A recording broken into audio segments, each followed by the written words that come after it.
తెలంగాణ గుండెల్లో 7 పవిత్ర కొండల నడుమ శతాబ్దాల చరిత్రను దాచుకున్న దివ్యక్షేత్రం శ్రీ కురుమూర్తి వెంకటేశ్వర స్వామి దేవస్థానం.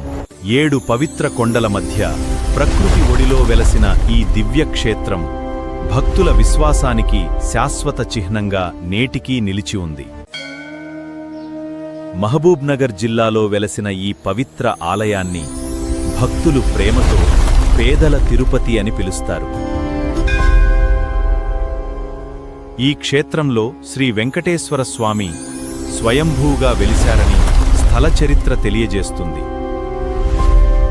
కాంచన గుహగా ప్రసిద్ధి చెందిన ఈ పవిత్ర స్థలం శతాబ్దాలుగా భక్తుల ఆరాధనకు కేంద్రంగా నిలిచింది. సుమారు శకాబ్దం ముక్కెర వంశ మూలపురుషుడు గోపాలరాయుడు ఈ ఆలయ నిర్మాణానికి శ్రీకారం చుట్టినట్లు చరిత్ర చెబుతోంది. తరువాత చంద్రారెడ్డి ఆలయాన్ని అభివృద్ధి చేసి కొండపైకి మెట్లు నిర్మించి బ్రహ్మోత్సవాలకు నాంది పలికాడు. ఉద్దాల మండపం నిర్మాణంతో కురుమూర్తి బ్రహ్మోత్సవాలకు ఒక విశిష్టమైన ఆధ్యాత్మిక సంప్రదాయం ఏర్పడింది.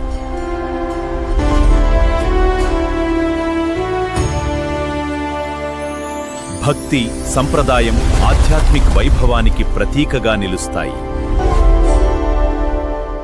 ఒక అద్భుతమైన స్థల పురాణముంది. అదే ఇప్పుడు ప్రారంభమవుతోంది.